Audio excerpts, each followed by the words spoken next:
Hello, my lovely dear students. I hope you all are doing good. Today we will begin with second lesson of Unit 2, which is a poem, A Funny Man by Natalie June. So the poet is Natalie June. Explanation start करने से पहले I just want to tell you what you will read in this poem. So it's a very funny poem which is filled with fun and strange things जो हम लोग naturally या normally नहीं करते हैं. ऐसी activities you are going to read in this poem. This poem is full of wit and humour. आपकी unit 2 की theme is wit and humour. So this poem is filled with wit and humour. आपको ये pome बहुत हंसाने वाली है. ठीक है, तो बहुत ध्यान से सुनना बच्चों. Now let's begin the explanation. One day, a funny kind of a man came walking down the street. He wore a shoe upon his head and hat upon his feet. Now what happened? एक दिन एक बहुत ही strange या बहुत ही सिली man street से चलते हुए आया. Funny kind of a man means एक बहुत ही हम लोगों से थोड़ा डिफरेंट इंसान आदमी आया. उसने अपने सर के ऊपर अपने हेड पे शू पहन रखा था और फीट में उसने क्या पहन रखा था? हैट पहन रखी थी. तो क्या नॉर्मली आप लोग अपने हेड पे शू पहनते हो? No, you don't wear shoe on your head, neither you wear hat in your feet, है ना. So this is why this man was looking funny to the speaker, क्योंकि उसने उल्टा कर रखा था. अपने सर पे शूज और पैरों में कैप पहन रखी थी. He raised the shoe and smiled at me. His manners were polite, but never had I seen before such a funny sounding sight. Now, the man who came, he lifted his shoe to say hello and he gave a smile to the speaker. Now, he was very polite. Uske manners बहुत अच्छे थे. He was very polite. But still, the way he looked was so strange that it made the poet laugh. जैसे उस man ने poet को देखा, उसे देख के वो हंसी आ गई. It looked silly and even the site of him seemed funny. उसको वो बहुत ही सिली और बहुत ही नॉनसेंस लगा और वो पूरा सीन उसके लिए बहुत ही फनी बन गया. He said, allow me to present your highness with a rose and taking out a currant bun he held it to my nose. Highness यहाँ पे हम किसके लिए यूज़ करते हैं? किंग के लिए या तो क्वीन के लिए यूज़ करते हैं. एंड करंट बन इज स्वीट बन, मीठा बन जिसमें ड्राई फ्रूट्स लगे होते हैं. तो ही pretended that the speaker was a queen and said, let me give you अ रोज. उसने ये दिखाया कि जो स्पीकर है, जो पोएट है, वो एक क्वीन है और उसने कहा कि allow me to give you a rose. But instead of giving a रोज़ उसने क्या दिया?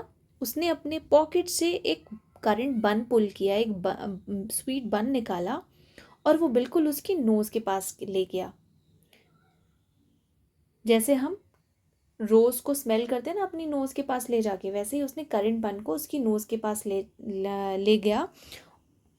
And that was silly, that was funny for the poet. I staggered back against the wall and then I answered, well, I never saw a rose with such a funny looking smell.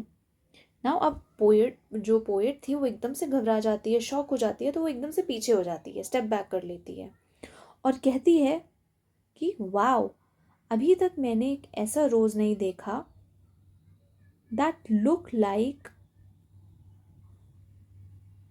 that और smell so strange. उसने अभी तक ऐसा रोज़ नहीं देखा और इतना funny या इतना स्ट्रेंज स्मेलिंग रोज़ नहीं देखा. क्योंकि कोई एक स्वीट बन रोज़ थोड़ी ना हो सकता है. So that is why the speaker said that she has never seen a rose that looks like that और smell so strange. He then began to sing a song and sat down on the ground. You never heard in all your life such a funny feeling sound. Then the man started singing and sat on the ground. अब जो funny man था और you can say unusual man था, वो ground पे बैठ जाता है और गाना गाना शुरू कर देता है. अब वो जो गाना गाता है वो भी बहुत फ़नी होता है क्योंकि वो एक नॉर्मल म्यूज़िक की तरह नहीं होता है. It was silly and it made the poet giggle और made her laugh because it was so weird, it was sounding so weird कि पोएट जो थी वो अपने आप को हंसने से रोक नहीं पा रही थी. My friend, why do you wear two hats upon your feet? I said.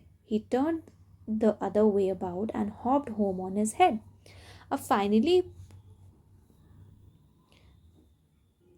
Poet से रहा नहीं गया तो उसने पूछ लिया कि तुमने ये सर पे शूज़ और पैरों में हैट क्यों पहन रखी है.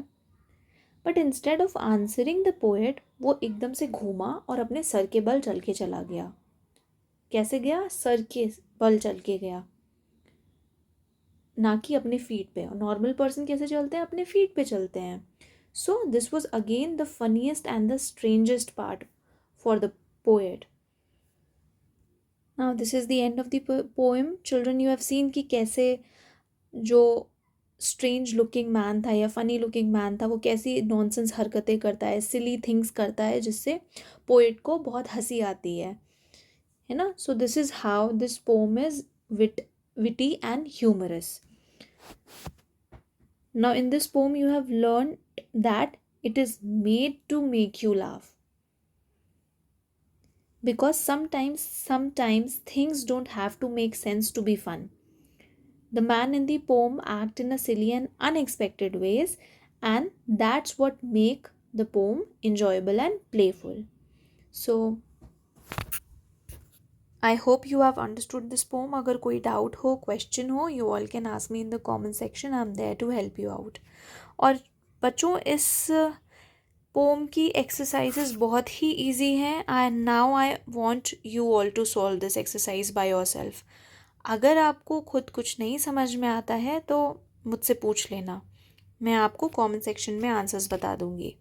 ठीक है? See how easy. चलो मैं एक क्वेश्चन आपको सॉल्व करके दिखा देती हूँ. Here's let us think and reflect. नाउ आपको क्या करना है? You have to carefully read this stanza very carefully. आपको इस स्टैंजा का मतलब पता है. मैंने बताया था, allow me to present your highness with a rose and taking out a currant बन he held it to my nose. I staggered back against the wall and then I answered well. ये 3 questions are based on this stanza only. So you all know why does the funny man address the poet as your highness? क्योंकि वो pretend कर रहा था that the poet was a king or a queen. उसने उसको your highness इसलिए बोला था. एक्चुअली में जो राइटर है वो किंग या क्वीन नहीं है, बस वो जो स्ट्रेंज लुकिंग मैन था वो प्रिटेंड कर रहा था that your highness or that speaker is queen or king. So the answer for this will be, why does the funny man address the poet as your highness? The funny man addressed the poet as your highness because he was pretending that the poet was a king or a queen. Now choose the phrase from the extract which indicate a polite request. इसी extract में से बताने हैं आपको ऐसा phrase बताना है जो शो करता है पोलाइट रिक्वेस्ट. फ्रेज क्या होता है? Group of words. तो